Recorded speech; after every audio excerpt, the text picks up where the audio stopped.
Hey, Great. Craig, it is really nice to reconnect with you for the specific purpose of having one of the catch up podcast conversations that people have come to know and love. And certainly I'm in that group too. And I really look forward to those. So here we are. And I can't wait to get deep into the discussion today. It's June, it's early June, but already things are super happening. Yeah, it's great to reconnect with you too, Joe. And it is humbling to know that there are people that look forward to our chats. I think we probably delve into gardening using slightly different tangents that people hopefully will find a little bit interesting. Yeah. But everybody you talk to will have a different way of looking at things. But how we've gotten to June, I don't know. But thank you very much for having me on to continue our annual just troll through the gardening kingdom. Well, it's interesting you said that because I had the same surprised look on my face. I'm sure I couldn't see it, but I felt like it was that look when I realized that this was our first of the year. By now, Mm. we've easily had two, sometimes Yeah. three, and this year's just taken on a bit of a different perspective, but for good reason. Craig, you've got some major priorities that rightfully so are jumping ahead of tomato growing. Yeah, when Caitlin gave birth to Eli on December 27th, Sue and I were overjoyed and knew that our life was about to change a little bit. But then, in somewhere around January, February, we realized she and Jason were both going to be going back to work full time. And our appropriate response to that would be to offer ourselves up to be the babysitters all week. And it's turned out to be 6:30 in the morning. It was Monday through Friday until 6 in the evening, and now it looks like Sue and I get Fridays off.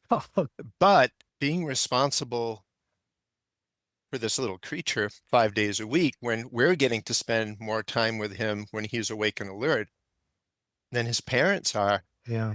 and the total magic of seeing this little person develop Hmm. before our eyes, all the little sounds that he makes, all the little fluids that he exudes, all the little smells that he creates. I mean, it's like, and getting to do it when you're almost 70 Yeah. is a different experience than when you're in your 20s, because at that point, you've got the full-time job, you're Yeah. stressed, now it's like Sue and I retired and Eli can be our focus.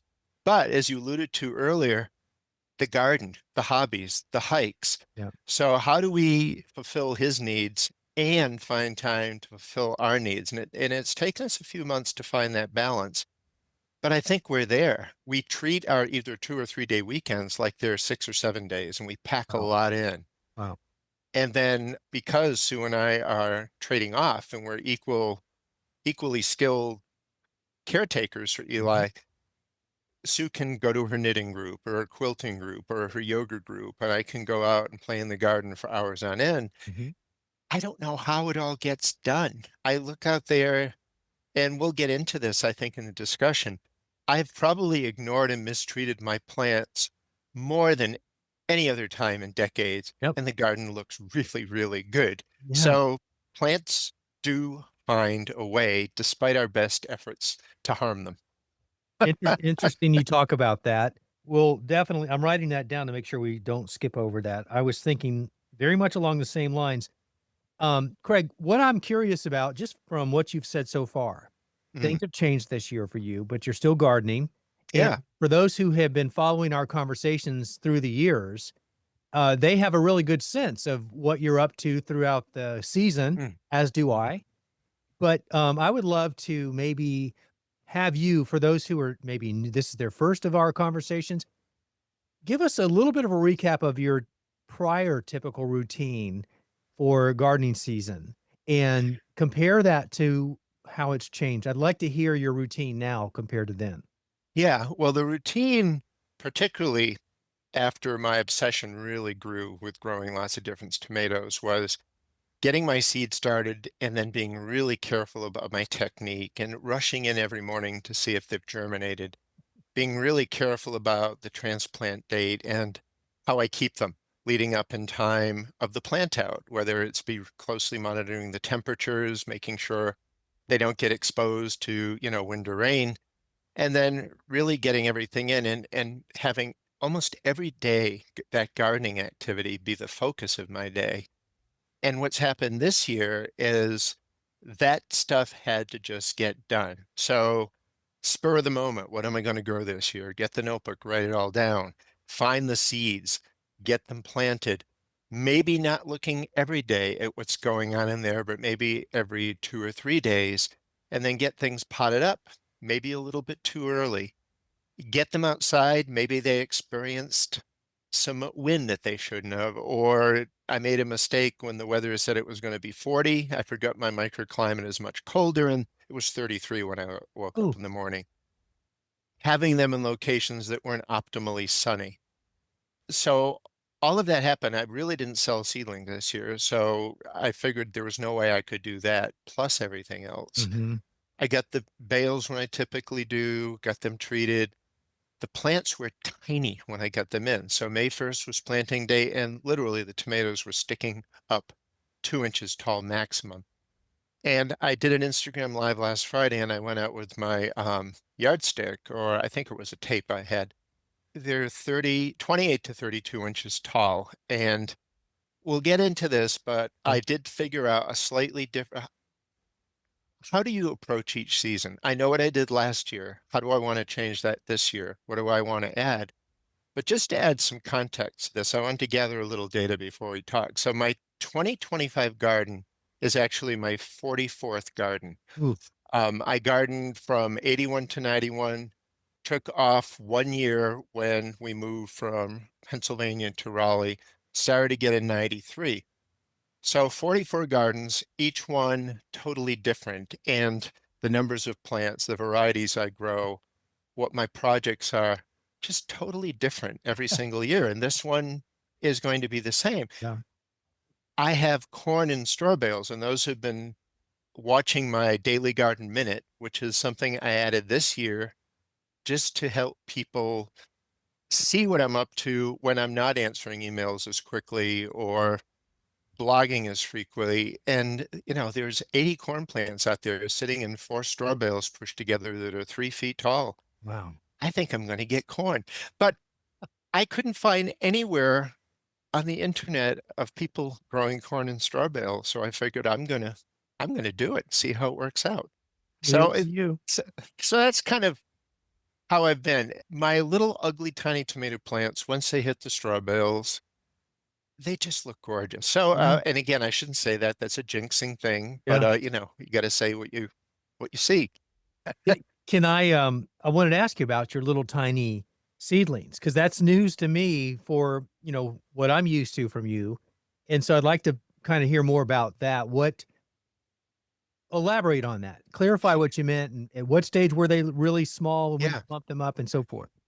Yeah, we had a very cool, very wet spring where the plants were heat and sun starved. And again, each season reiterates lessons that you're already aware of. You know that tomatoes, eggplants, and peppers need heat for the top growth to really kick in.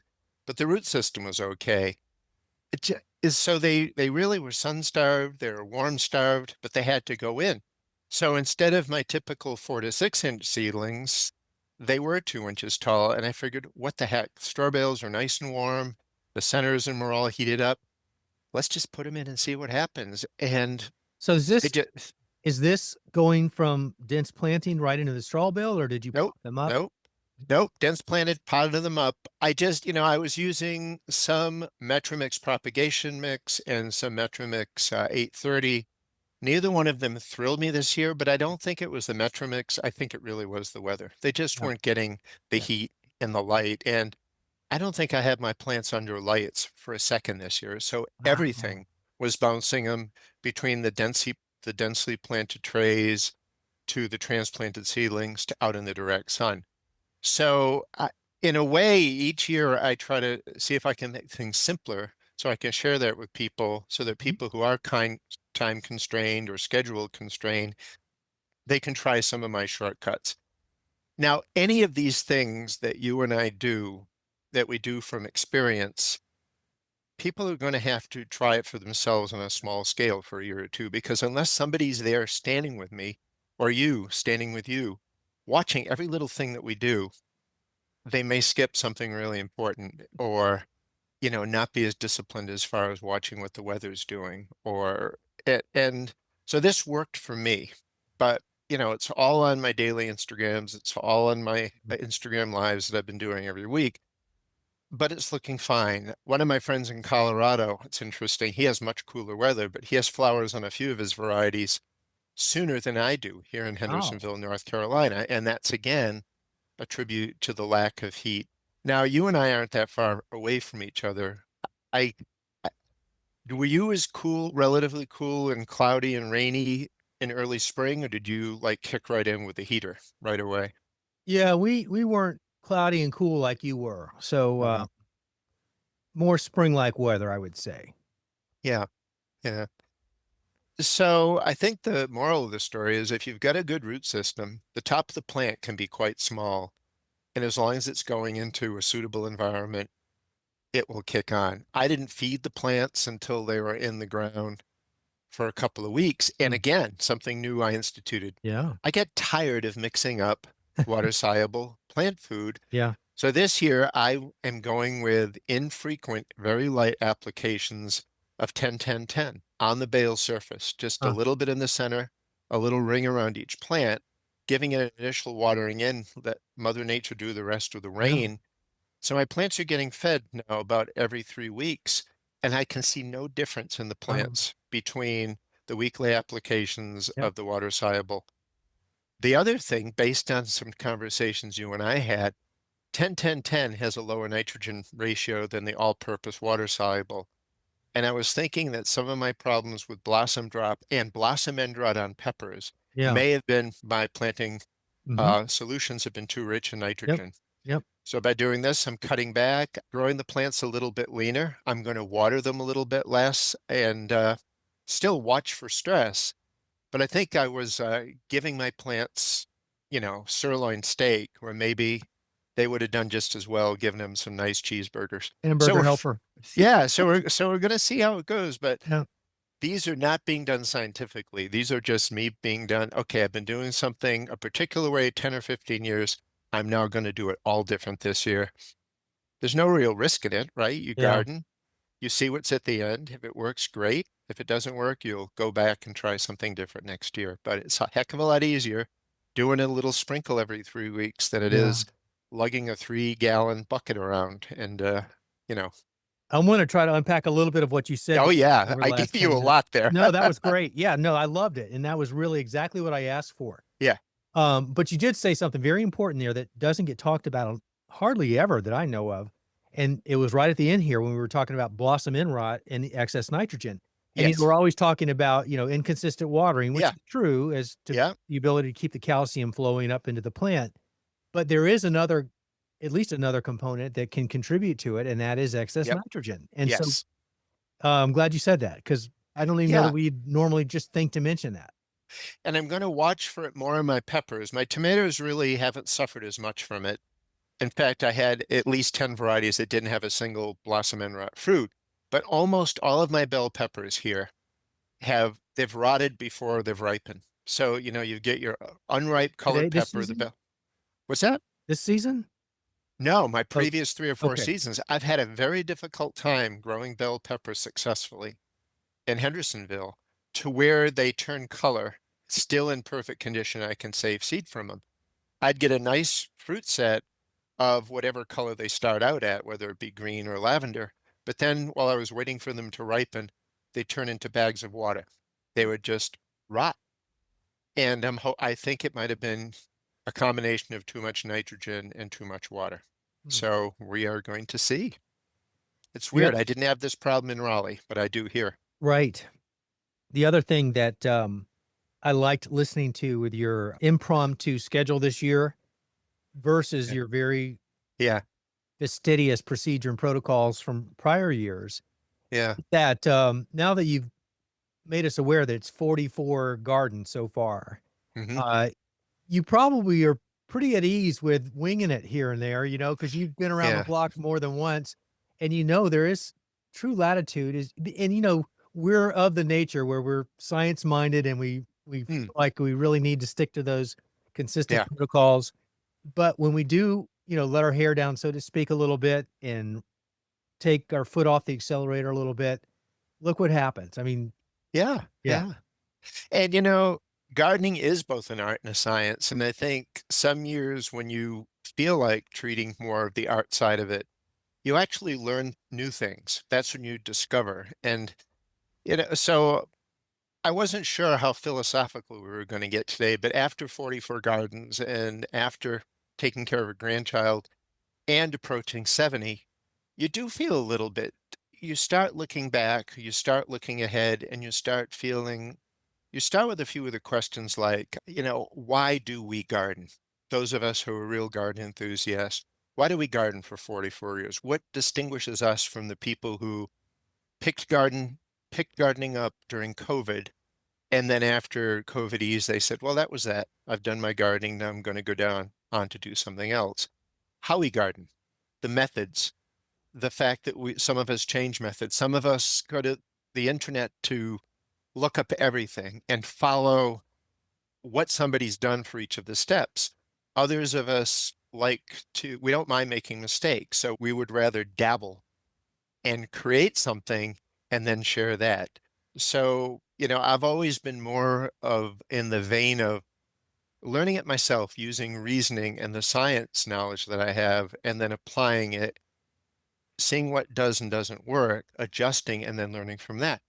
But we're all different. Mhm. And then there is the task part of gardening versus it just being a safe place to be. And gardening this year, because of the chaos in my life and the chaos everywhere, if you want to say Yes. that, Yeah. it is a safe place to be. It's a place where the birds sing and the air smells nice and you can see things happening. So yeah, this is my year also of philosophical gardening. I'm doing less on a daily basis, but getting infinitely more out of it. So there's a few things to throw at you. Yes. Well, listening to you has me thinking, and I made a little note here. Just I said, chilling this year, as in, although I'm not retired, and I've got 2.5 acres of managed landscape and gardens to deal with. Uh-huh. I, to my point of writing down chilling, I have spent a lot less time in the vegetable garden this year Yeah. Yeah. versus my native plant beds and other projects. Building water features and things that are kinda new to me as far as, "Hello, garden, do you remember Yes. me from years ago? Yeah. I used to come to this part of the property." It's fun.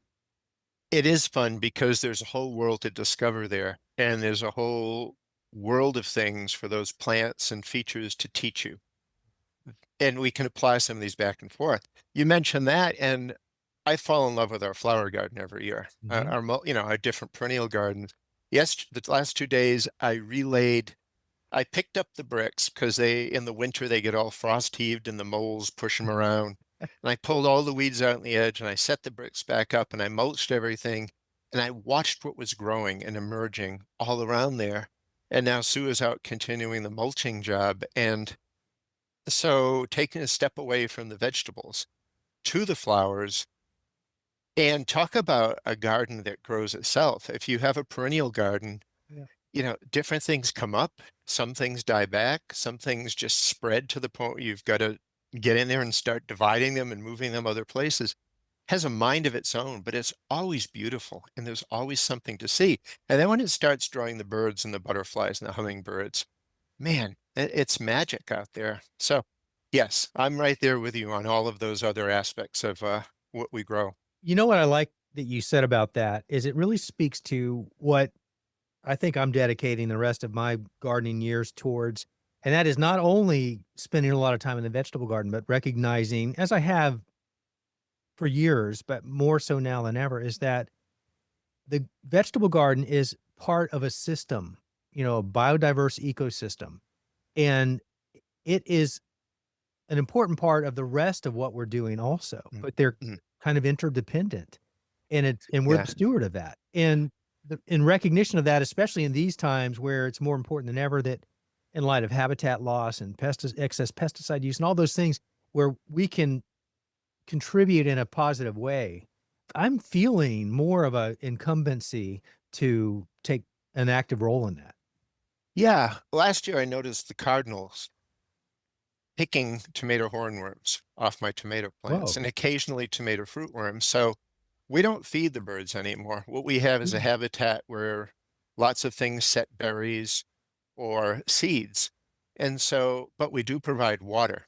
So Yeah. the diversity of birds in our yard has grown Wow. since we stopped feeding the birds Crazy. because Yeah. it hasn't just brought in, okay, here's a bunch of seeds. It's going to be all goldfinch and it's going to be, your house finches and it's going to be, Titmice. now everything Yeah. comes in, different warblers. So but you're right, and it's I guess it's a form of container gardening, but not in the form that that woman wrote the book about, the Carrots Love Tomatoes book. Mhm. It's a is there anything you can grow in your flower garden that will draw pests away from your tomatoes? Do you have anything in your flower garden that is bringing in pests that can get onto your squash or cucumbers or tomatoes?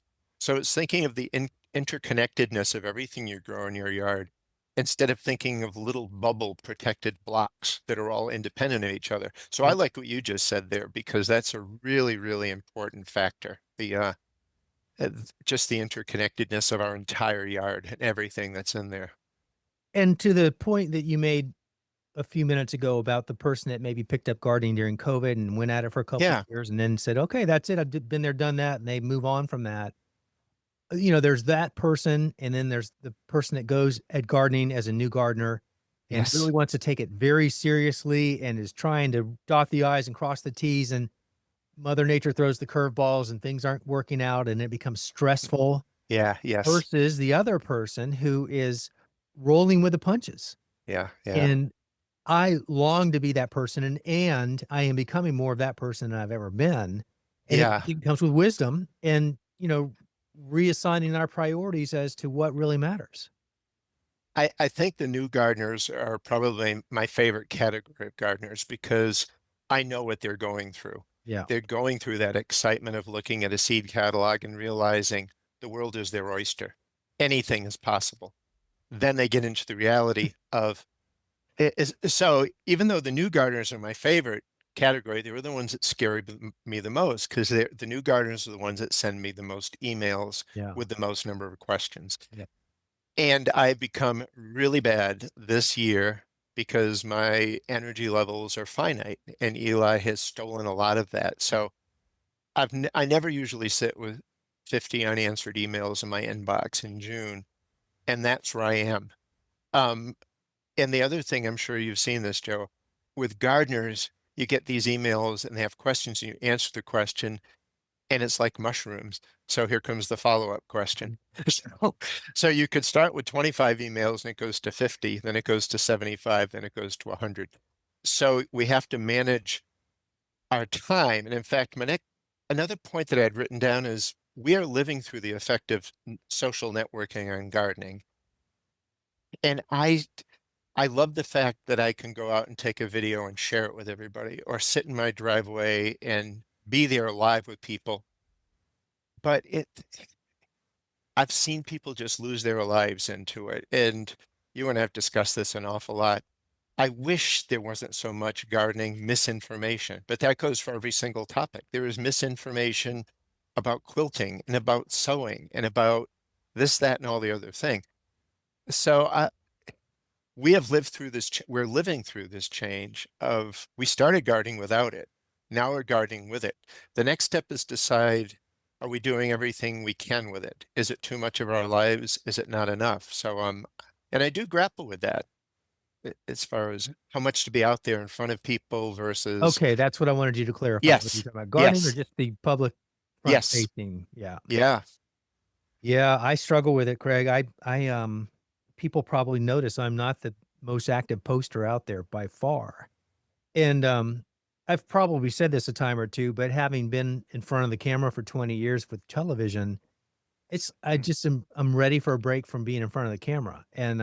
yes, And when I'm gardening, I have a lot of aha moments, but I don't wanna stop what I'm doing to yeah, document it and share it, not to not be generous with it, but I have so little time to garden for me that yes. it's precious time, and, you know what I'm saying? No, you're right, and, that's one of the things that led to me doing my little 60 seconds every day was showing something, because I have the set of things in my head. Do we garden to grow food and grow flowers? Do we garden to learn?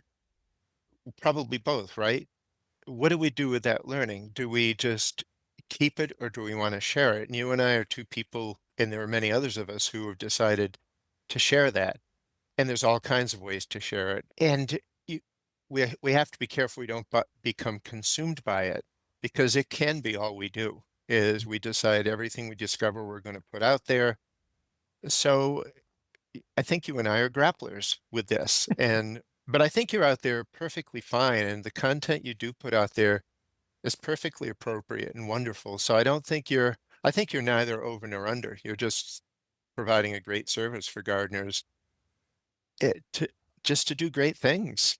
Where I came up with the daily post thing was it's very hard to show a garden growing, because those of us who garden, who knows where we're going to be in a week or a month. And taking everybody and looking at one straw bale each day, by the time you get through all of your straw bales, you're back at the beginning, and those Oh, plants are now huge. wow. And then when I get back around to the next beginning, there's going to be tomatoes on them or peppers on them. So it's just an easy, in a way, I'm using it as a garden log or garden diary, Oh, smart. and I'm doing it on videos, and I'm keeping it in a minute because then I can post it on Instagram. So I'm not doing it live. That way, if I don't like the way it came out, I can chuck it. But I haven't chucked one yet because Wow. it's like you're out there, it's the morning, you're exciting, the light's beautiful. It's like, let's go. Let's see what we got growing today. Gosh. Um, yeah, so that's kind of what the year has been so far for me. But if you want to get into the specifics of what I'm growing and why and what's I different about this garden, we can take it there, you let me know. And Yeah, I've got a few things I want you to yeah, cover, and good. I'll share my side of the same Yeah, question. I would love to know. But, catch us up though this year as far as the garden itself, the straw bales, Yeah, how many tomatoes are you growing and how many yeah, how's this compare to last year and the years normal years, so we can get a point of reference. yeah. Last year was kind of my dip in that I decided to go 16 tomato plants, one per bale, just to push the productivity of those plants and see what happened if you gave them the full straw bale. Mhm. And I picked a pruning regimen of three suckers, so a main stem and three suckers. And I was really disciplined, two stakes, two growing stems per stake. And I found high variability, variety to variety, where Earl was my champion. I probably picked 30 or 40 pounds off that plant. Really? And Cherokee Purple was on the other end because every single tomato blossom end rotted. And it could have been location in the yard. It could have been the seed that I just grew that plant from had a Oh. genetic issue, but everything else was somewhere in between. I like the extreme pruning because I could look at the plumbing of the plant and I could keep the plants well tended. But 16 varieties is not enough. So this year, I'm going back to two for varieties, but trying really hard to have two growing stems. So the main stem plus one sucker, growing up one stake, so two stakes per bale. So I think I have somewhere around 44 tomato varieties in my garden. Gosh. Almost all bales, but augmented by grow bags. You know what this is like, a 5-gallon grow bag Yep. with only 2 gallons of soil just to see what the thing does. Not growing it for maximum yield or growing it to get pollen from the flowers so I can do some interesting Alright. hybridizations. So Uh-huh. that's where the 44 comes from. And then at Caitlin's house, she's got another 44 or so, which are family heirlooms plus some of my favorites. So these, over the years, people send me varieties and I never get to them. Mhm. So I germinated all of them. Caitlin's growing 22 of them. I don't know what any of them are going to be, so I'm really excited about that. And then so that's 88 tomatoes between the two locations. Not that they're my tomatoes, but I do expect to go over and tend them now and then, maybe do an Instagram live from there so I can Yeah. show what's growing up. Lots of seed saving, a few crazy crosses just because There are things that don't exist yet that I want to create. And then my usual, I think I've got 8 bell peppers, 5 eggplant, 3 types of beans, 1 type of cucumbers, but 4 plants. It's just my utter favorite. 4 plants of squash, 2 different types, and then the corn. And that pretty much is my garden. We're picking lettuce now. That's almost done. It's getting warm. We're picking kale. We're picking chard. I'm about to pick garlic. And I'm growing some ornamental hot peppers from a project that I just let sit on the shelf 3 or 4 years ago. I decided to start it back up. So this is an R&D garden. I'm growing enough mysteries, enough new things, doing enough experiments because I have to make it interesting for me to Yep. want to go out there and do all the work. If it was just this is all food, we're going to eat the tomatoes, we're going to can some tomatoes, that's that. Nah, it always has to be more than that. And back to 44 years of this for you, Yeah, it's still interesting, which is amazing, and I'm well aware of this. It's one of the yeah. reasons I love gardening so much is that no 2 days are the same. No, no, no. And you never know when it's going to cloud up. You're out there in the afternoon, you can feel that the thunderstorm is coming. And it just exhilarates me to smell the air change and to Yeah. hear the thunder in the distance and the bird songs change. And you know you're not going to have to water that night. And then to do a little prayer that it doesn't hail. And, it's the Yep. drill. And our whole week ahead is 80 to 82 degrees with a 30% chance of a thunder shower. That is summer. That is Mhm. the ideal tomato fruit setting gardening weather that we're going to be enjoying for the next week. So, Yep. but yes, no less exciting now than it was that very first garden in 1981. Today at lunch, I was, eating a sandwich while I was looking through the questions from our Mm, OGA, our Growing Epic Tomatoes student course that you and I co-instruct, and, something I wanted to say earlier that I'll add right now back to mm, how, you commented on all the emails that have gone unanswered because of your stage in life right now with your grandson, of course. But, you said, those kind of mushroom, and then you get a follow-up question and a follow-up question mm. to that. And as you were saying that, I was thinking, what's neat, Craig, and you've seen this too with our students in our Yeah. course, they know a lot more now than they did when they Oh, enrolled. yeah. Oh, And yeah. they have learned so much Yeah. that they're solving their own problems, they're figuring it out on their own, the questions are becoming fewer and farther between, Yeah. and it's really fun to watch them, blossom. And they're teaching each other. Yeah. Because I've noticed in many cases, a question will be asked and I don't get to it. Yeah. You may not get to it, but 3 other people will jump in and they'll provide an excellent answer to it that's Yeah. spot on. And all you and I have to say is, they're exactly right. I Yeah. wouldn't do anything different. That is gratifying because they are teaching other people as well this Yeah. stuff. And one of those questions today was one of our students had a mysterious disappearance of the top parts of her tomato plant. Oh, yes. Yes. And, there was speculation across the board on what it could be, and certainly deer came into play, but, there was other speculation it could have been weather because she had Yeah. 4 inches of rain in an hour, which is crazy. Yeah. Yeah. And, I said it could have snapped off. And, ironically, Craig, about 5 minutes after I closed the moved on to the next question, and Yeah. we had a thunderstorm like that. Mm, Didn't last an hour, thank goodness, but we probably would have gotten 4 inches had it happened. But I walked out to the garden after yep. that, and I had branches from my tomato plants broken off from Yep. that volume of intensity. Oh, yeah. Definitely. One of the things I try to do early in the season is do a guide stake, as I call it. So I'll have the plants in the bale, and before I hammer in the 8 footers, I'll take just a 2 foot stake and put it in behind the plant and make one tie. Let's say the plant's about a foot tall. If it gets windy and thunderstormy, I don't want that plant turning into a flag Mhm. that's going to snap. And so just that little guide stake is something I started doing maybe about 4 or 5 years ago. Mm. I also did it because I used to, when you tie a tomato to a stake, sometimes those stakes are slippery and the weight of the top makes the plant fall and you get that, it looks like a trap on a sink. The stem is Yeah. bending down and up, and Yes. often that can snap. So the guide stake tends to prevent that too. So I think a lot of the things I bet that you and I have done over the years, Joe, are a fix to a problem that turns out to be something we now do as standard practice, Yes. That right? is so well said. Yes. Yes, yes, yes.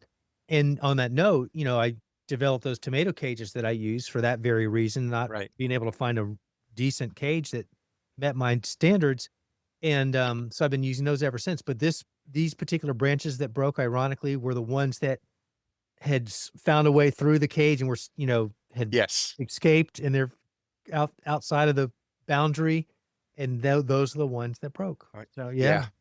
Oh, it can happen. Yeah, I saw that question. And I posed the deer question because other people, I figured it's one of about five different things. Yeah. Weather is actually the best possible outcome because if it is deer, I mean, they can be expensive and difficult to deter. Yeah, Um, and also I added a note to that comment about that too. They were really, really clean cuts. I mean, they were yes. like if they were snapped off rather Yeah. than torn off like a deer because they don't have the upper incisors on the Right. front. So their MO is tearing, and Right. these didn't look like they were torn. But anyway, on an Mm, upbeat note, can I share a big win? please do. Please do. And I'll give some context to this because for me this year in the vegetable garden, because we were wrapping up the seedling sale that we always do every year, this was our Right. 8th year and our best year, but, it just there's some, decompression that takes place afterwards. You gotta really kinda but I'm always anxious because I haven't had a chance to plant my garden yet because 'cause I'm so busy Yes. getting everybody else's plants ready for their garden. And so normally I shoot for mid-April to get everything planted out here. Mm, But this year I didn't plant until early May, mhm, which is way late for me. mhm. But, ironically, today, Craig, I just harvested a big fat black creme, which Wow. I'll eat tomorrow. I pulled it at the Yeah. breaker stage. It's well on its Yeah. way, and I'll eat Yeah. tomorrow. But what I wanted to comment to that also was it was a flower that I left on, Craig. Yes. This debate comes up every year for us and our students and everybody else. Do you leave the flowers on or do you pick them Right. off, those early flowers? What do you do? And you've Yep. always said it really doesn't matter. You can leave them on Yep. and everything's just gonna go as it Yep. goes, right? Yep. Well, Exactly. I was the guy that generally skewed towards pulling them off in the very Yep. earliest stages. Yep. And this year I heard your voice, Yeah. Yeah. "Leave it on, leave it on." That's the New England accent there. I That's can pick right. that up. Yeah. Yep. And so I did, and, wouldn't you know it, that Yeah. sucker is huge, and it's on the kitchen counter right now.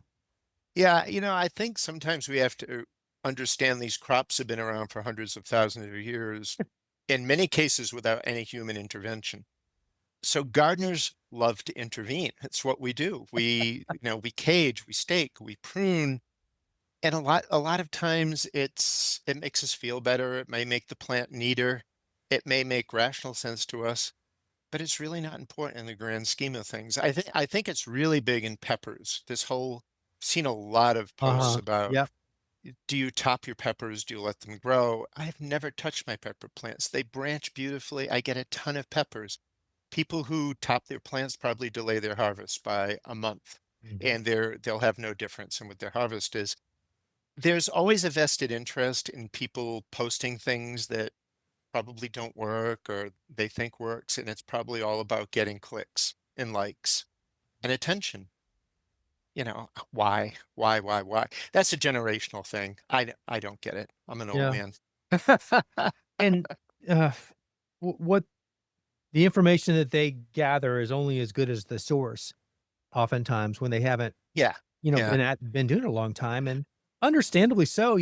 Things come across your screen that appear to be Yeah. reliable, and you don't know that person from the next person, and so you give them the benefit of the doubt, and Yeah. maybe that person pulled it off of some quacky site that Yeah. no Yeah. validity at all. So, we get it. Well, we get into paradigms. So this isn't something I came up with yesterday. I'm looking at my yard and my bales they're in three columns. And I was thinking, why are they like this? Why can't I make a big upside down U? and just kind of line them in the back and pull them down the front. Then I can, use your tomato cage method because they'll all be in a line. Yeah. We get locked in to how we've done things, and sometimes we put blinders on to seeing them anyway. So maybe one of these years, I'm just going to rearrange. Maybe I'll make a design. Maybe I'll make concentric circles or something like that. There's no reason we do sometimes some of the designs that we do, except that maybe we saw our grandparents do it, or Yeah. it's, yeah, We're creatures of or habit. yeah, and me being into science and math and stuff through the years, maybe straight lines or columns or something, maybe it just fit into the way that Yeah. I analyze the world. Yes. But I've got to be a little more daring with some of the ways that I set things up at some point in the future. Because I'm figuring what I'm going to get my left knee replaced in October. I'll probably have a smaller garden next year. I'm good for another 15 of these things. I've got more Okay. things to try, All right. at Keep in least. mind, you're being recorded and this is video. Yeah. So Yep. Yep. we've got you on record. So we can't wait to see what you do. On the I will say, with the with every what's the saying, with every something a little rain must fall. With every sunshine, a little or with every cloud, I don't know, but I know the saying. Yeah, and yeah, I'm people are having a listening right senior now. moment, and my quip is being senior momented here, or your quip. Well, people are yelling it out right now as they hear that. But gosh, now I'm hung up on it. But anyway, the point is, with along with the black creme that's sitting on the kitchen Yes. counter right now that we will enjoy tomorrow, Oh, yes. I I'll am be thinking of you. yeah, I will be thinking of you, and I have Cherokee purple that will be ready by the end of the month. But I had a significant day of cutting out for the first time so far this year Mm, some diseased foliage, and mm, you know, something that you said at the top of this podcast, Craig, you really you weren't saying you ignored everything, but you were much more laid back in your policing of your plants and right. maintaining them, and Yeah, everything's fine without your help, right? Well, right. I because I've been so busy around the property in other Yeah, areas, I haven't been out there as often, and so therefore I haven't been really cutting back as I should have for the disease thing. right, But today I, right. accumulated quite a bit of biomass, but Yeah, still, all things considered, the plants look great, yeah. and especially once you take the stuff out. But Mm. there's that. There's always that, and there always will be that. Yeah, and I think me being a little more callous early, plants are pretty robust early on, and it is when you get them in and the heat and humidity rise Yeah. and the diseases start passing through. That's where I really need to up my discipline. So from now on, so I'm already really getting out there with the twine and desuckering plants and tying them to those center poles to keep things in order.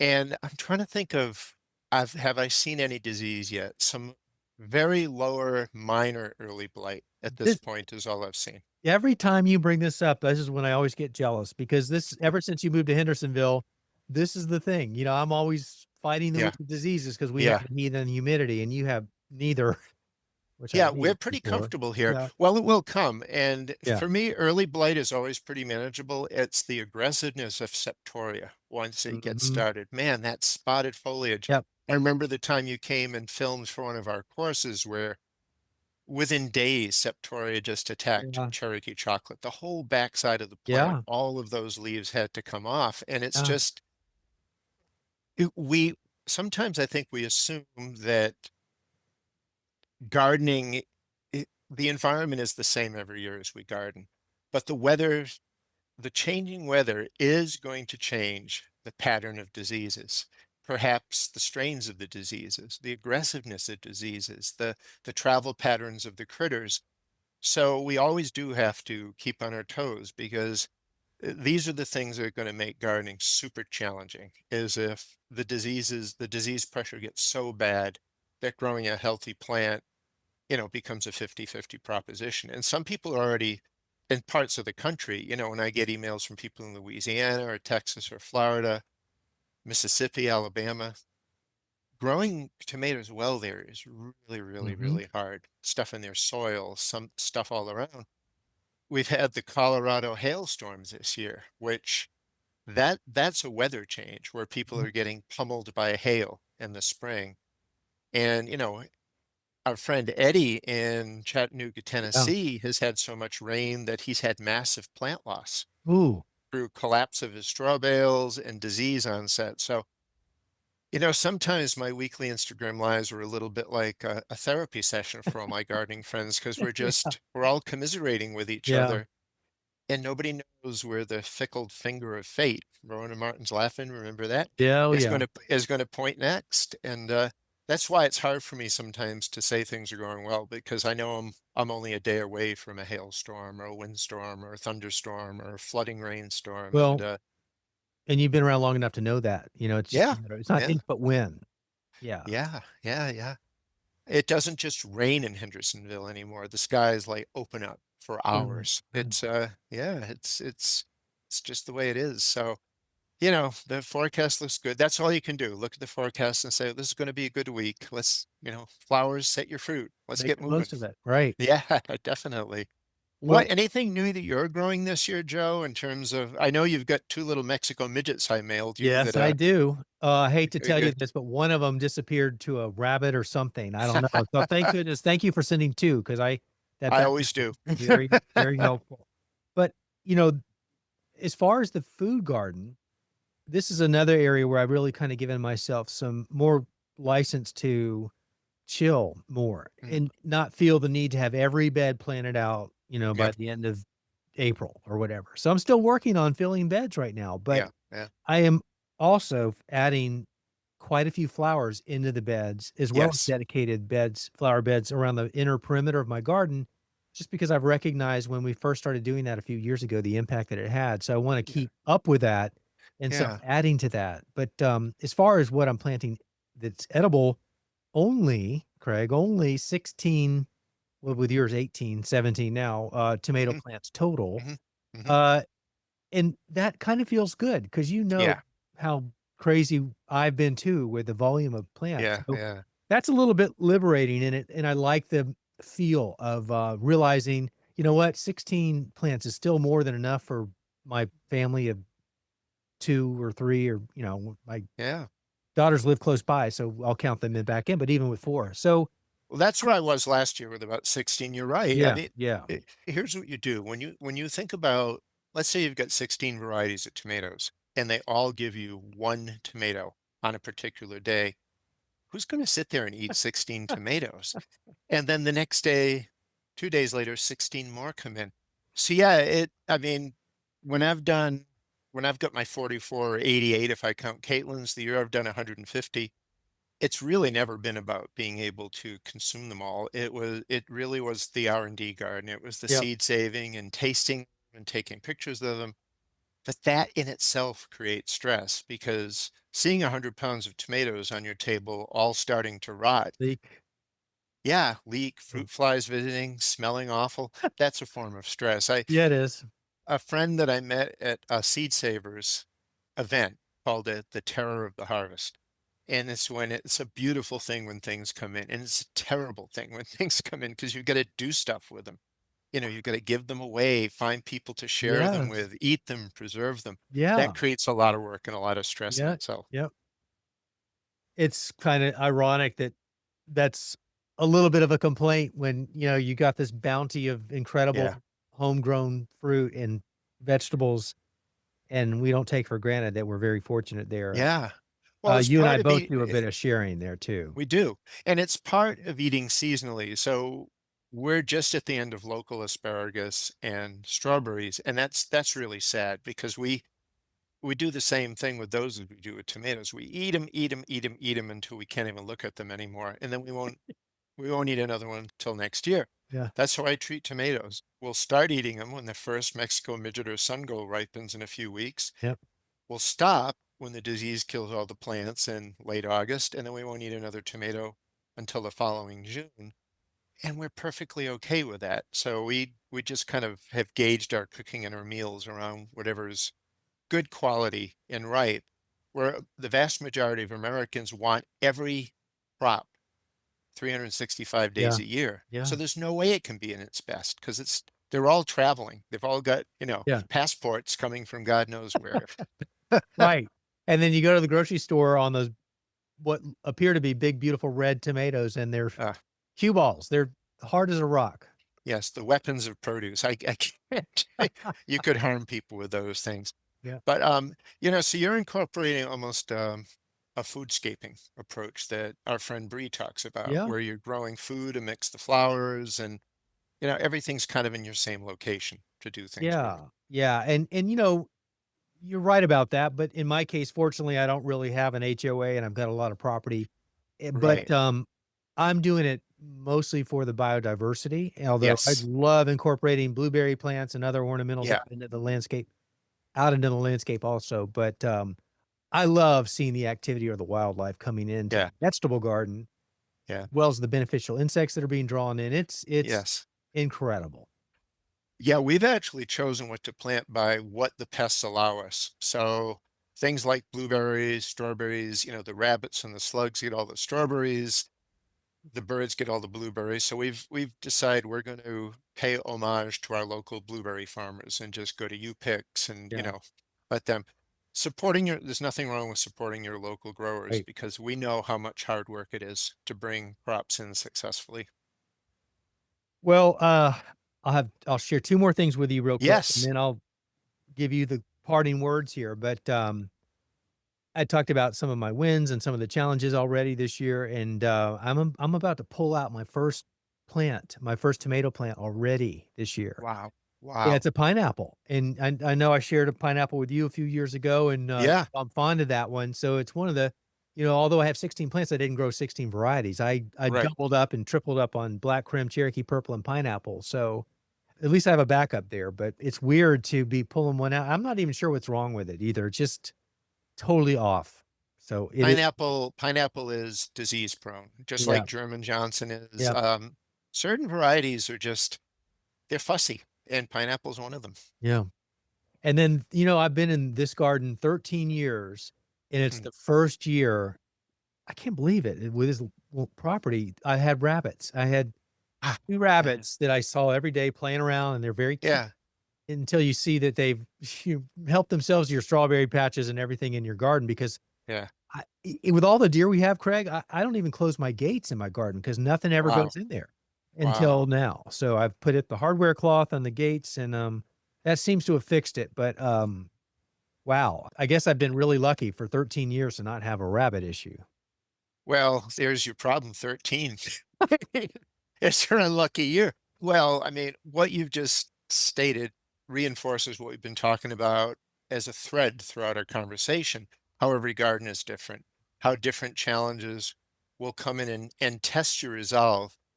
I think so. What does 44 years of gardening do? It probably dulls the sadness that happens when you do start losing things or critters start eating things or your plants start dying. When I was at the peak of heirloomism, when I'm just coining terms, what I the heck, love it. back probably in the late 90s when I was really deep into collecting things from the seed savers, I would take the loss of a plant, almost like the passing of a pet. It would really bother me. I'd be depressed about it. Yep. And so the years of and, I know enough relatively new gardeners to know that this depression from gardening occurs only because you throw so much into it Yeah, and you've got so invested. much love, and it is love. You've Yeah. got love invested into growing your plants. Yeah, for those listening that are suffering from those types of things, take heart. When you're an old dude like me, or an older woman or man, or well, an older person, let's do it that way. You start easing it. You start being able to put things in perspective. You're just as avid about it, but you realize that the years pass and you have another year to do things. So, I guess it was a little philosophical where we covered which we covered. So I'm looking forward to a good year. I'm looking forward to teaching Eli how to garden. Yep. So that is in my future checklist to have one straw bale, maybe Eli's straw bale, Eli's container, have him start seeds, have him garden, because that's all part of it. If I don't grow a gardener, then I will be, you know, what have I been doing for the last 44 years anyway? So But, I think I'm glad we're getting a chance to talk because I think back really fondly on you coming to Raleigh, and people still send me emails about that Growing a Greener World. Yep. You coming here to Hendersonville and us filming the show, us doing the tasting together. So our love of gardening binds us together as friends, and that will last forever. So this has been, as always, just really meaningful. Amen to that, and I'll echo what you just said with the, fondness of our times together, but this past Friday, less than a week Mm, ago, I was cleaning out part of the basement and, came across our notes from our second taste testing, wow. and, it was Yeah. really fun to go back through those notes and see our comments and the similarities that we had on when it was a blind taste test to both of us to be dialed in so alike in many cases. You could say it was almost a loaded tasting because we had so many outstanding varieties that happened to be ripe at that time, Yeah. but we didn't have to give them the grades that we did, being blindfolded and all. So, if anything is a testament to the excellence of certain varieties of tomatoes, it's the fact that they hit your taste buds just right. Yep. And sitting there with the blindfold on, the pressure of trying to think about what you're tasting, that was just so cool. That was one of the most fun moments of my entire life, I have to say. Yeah, we really loved the reveal when we took our blindfolds off and we looked at the results and compared our Yeah, responses yeah, to see the similarities was very cool. yeah. I'll have to When do when that she threw again. when she threw the peach in, that was just unbelievable. Because I think you and I both knew it was not right, whatever she was doing to Toby's us. she's a Toby. prankster. She tried. Yeah, Can't yeah. pull one over on us. We've been around a little too long. However, if you were to take a pineapple, tomato, or a ruby gold or any of Oh, yeah, here those we go. and Mhm. and taste it aside next to a peach, you would be able to pick up how peachy the flavor of pineapple Really? is and how much the texture of it is like a peach or like a fruit. So yeah, Huh. Okay, I'll be mindful of that if I when I get my first ripe pineapple, I'll do that. good, good, good. So that's what's happening here. Lots of joy, lots of peace, Yep. believe it or not. Despite an almost 6-month-old, we figured no, we haven't figured him out. He's figured us out. He plays us Yeah. like a violin. But it's all great, and we're Yep. we're just thankful that Jason and Caitlin kind of trust us with Oh, yeah. their child for us to be able to spend this much time with them and, you know, Well, it's a just win-win all the way around, and just to yeah. in a closing thought, you talked about looking forward to having Eli's straw bale and Eli's garden, Yeah, how important that is to you, yeah, and if you don't do that, what have you been doing? And I right. always think about how when you lead off your presentations, you always give credit to your father and your Mhm. grandfather also? Yeah, Yeah, yeah, yeah, yeah. and, how important that role has been in your life this far into the future, how you always look back to that and, credit them for your love of gardening, so it only makes sense.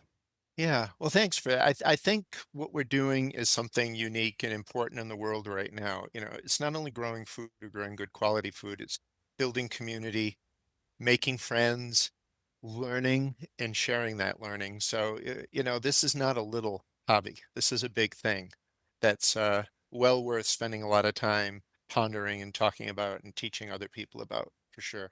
Which is why we'll be having another conversation like Yeah, this in a few months, probably. we should pick it up in late summer when all the tomatoes are in, and I can start talking about what I've discovered. That the whole Captain Lucky Sun Gold cross, what that led to, and what we're finding in the second Oh, good, generation. good. And yeah, it's there's always something to try to create. And so what the heck? Okay, I'll make a note, we'll get that scheduled so we can Yeah, look forward to that. great. Okay, Craig. Thanks for your time. What a fun conversation as always.